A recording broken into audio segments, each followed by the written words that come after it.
So I read this book when I was 7 years old, and in the book we have descriptions of experiments in ESP between Harold Sherman, the author, and Sir Hubert Watkins, who was an Antarctic explorer.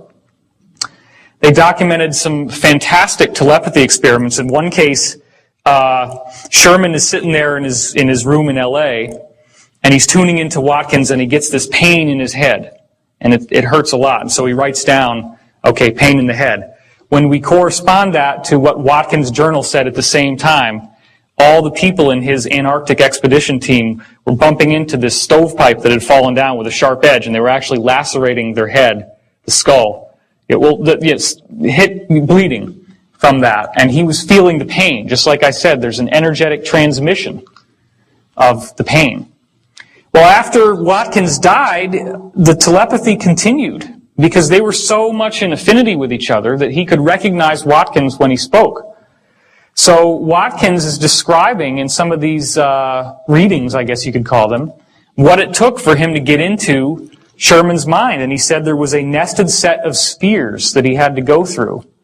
And he had to find a channel to the center to get to the message to Sherman, which was not easy. That's why they call it channeling. Because, and I didn't go into this last time, but what really appears to be happening here is everybody knows about the system of chakras, the esoteric system of chakras. The chakras are actually different levels of your soul and different levels of where your thought processes and consciousness processes are happening. So as you go through these Kundalini meditations, the idea is that you're supposed to raise the Kundalini serpent. I was shown in multiple readings that the actual process of raising that Kundalini is collapsing the chakras together into this set of nested spheres. Because when you do that, you focus everything into the one spot in your brain that we're going to go to here. So this is bringing all your chakras together and then finding that channel so that the entity that's trying to reach you or your higher self can get to the center. Because the center is where all the action happens. Why is that? Well, the center of your brain has a small gland in it called the pineal gland, which, as you can see here, it was called pineal because it's shaped like a pine cone. This is the exact geometric center of your brain. It's right here. And this, as we're going to see, is very important in ancient cultures. The Sumerians gave it a description, which you can see here, the little acorns on the top of the staff that he had. And there's also a little jobber up here. And what we found out from Dan Burrish is that these can be reversed. The cylinder seals can be flipped over, and when you start doing that, you see some very interesting things, like the eye in the triangle, and another eye in the triangle right here. So the Sumerians were hiding information. They were encrypting information in these seals. So this is the one we were just looking at. Here's your little pineal gland, and the other one up there. Well, look at this. Now, if you've seen Stargate SG-1, the first episodes, you remember the Goa'uld, the villains in Stargate? You remember how they had these helmets that went around their head that looked like a snake? That's the helmet. That's the Anunnaki. They were human-like people, but they wore these weird helmets in order to appear like gods to the primitive Sumerians they came to.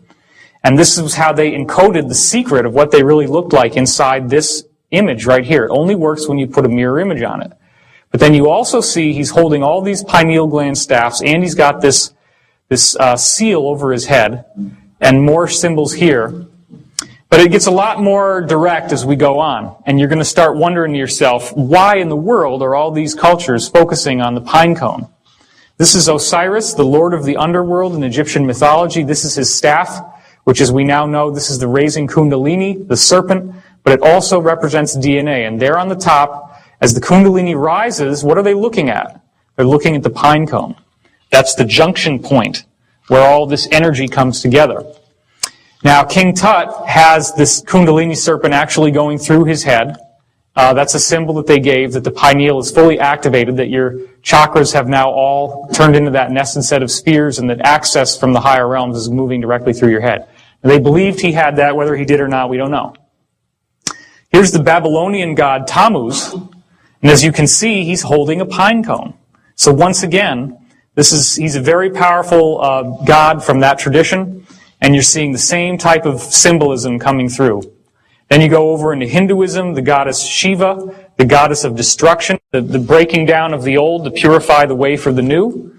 What does her head look like? What does that hair look like? It's another pineal gland. And you've also got the redundancy with the symbol of the third eye, and you've got the serpent wrapped around her head. The same iconography once again. And it's so powerful in the Hindu tradition that even now, it's common practice to wear a symbol of the third eye on your forehead if you're a woman, and they all have these various bindis, as they're called, that they can order and wear. This is, as we go more into more recent gods, the god of drunkenness and revelry, Bacchus. You can see he has the goat-shaped ears here, the kind of demonic almost looking, and he also has the cloven feet. But then look at this. What's that? There it is again, huh? There's that pine cone. So once again, why do you think alcohol, hard liquor, is called spirits? Think about that for a minute. Because it opens the door to these influences. And the ancient people knew that. That's why they were called spirits. You've ever seen people who get like completely possessed when they're drunk and they just seem different, they seem a lot more negative? Well, negative entities in some cases seem to be able to grab hold through the pineal gland. And so they knew about all this. They knew that drunkenness and revelry opened up the pineal. That's why he's got it on the top of his staff. Dionysus, who is the usher through the underworld, the usher through death and rebirth, he's also got the pineal gland, the pine cone on his staff. So there's the same message yet again. And here's another image of Dionysus with a bigger pine cone. Well, let's not leave out Buddhism. Check that out, right? Same exact thing once again, the hair. That's another symbol of the pineal gland. And even the fact that it looks like a pine cone with these little, the way that they braided their hair. I mean, all this was done deliberately to honor the pine cone. So then there's a quote from the Bible, the light of the body is the eye. If therefore your eye be single, your whole body shall be full of light. That's Matthew 6:22. Well, that's pretty weird, huh? Guess how the mainstream Bible scholars interpret this passage I told you yesterday for those who were here. They say, well, you just have to be single-mindedly focused on God the Father as your salvation. That's why it's one eye. You just want to kind of look at Him. This is a single eye, and it makes your whole body full of light. Well, the Bible says God is light, so this is what's going on. It's your hyperdimensional gateway. The third eye, yeah. But surely we say, even though maybe a Bible passage could be interpreted a certain way, it might not mean anything, probably doesn't mean anything. Surely the Vatican wouldn't follow something like this. That'd be silly. There's never any public acknowledgement of it, or do they? Well, check this out. This is the Vatican Square, and this is a gigantic statue of a pine cone. It's the largest statue in the Vatican, anywhere outside except for this little ball over here, which we're going to look at closer in just a second. Notice the peacocks, which have a very kind of Egyptian feeling to them, like the ibis, right? The Egyptian ibis. It's a very similar type of bird. And what's this all about? What's that look like to you? Aha, that's an open sarcophagus, just like in the King's Chamber or the Great Pyramid. What does the open sarcophagus symbolize in the Great Pyramid? No more death.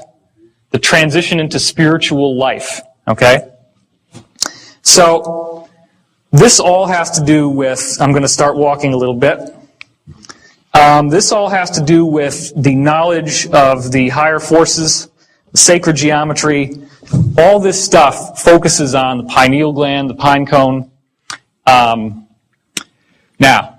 what do they call this actual part of the Vatican? They call it the Court of the Pine Cone, okay? How weird is that? But I want to take a look at that little ball, so let's go in closer on it. There it is. That's huge. That's huge. And what's all this? This is like Greek columns, and then you get your saints on the top of the columns here. And here you have, I guess that's called the basilica over there. But you've got this gigantic ball, much bigger than anything else, and it's mirror polished. Well, that again is a symbol of divinity and the Creator. Okay? Well, there's the pine cone, and here's a guy. Look at that. I mean, a man is not even tall enough to reach the bottom of the pedestal of this pine cone. What the heck is the point? If everything that I'm telling you is bullshit, and you go home and are like, oh my God, this guy has been smoking some really weird stuff. Okay, fine. If you want to believe that, that's fine, but answer me this. What the hell is that? And why is it there? And why do they care? And why is it in every single ancient culture in the world? It says the same exact thing, and it looks just like a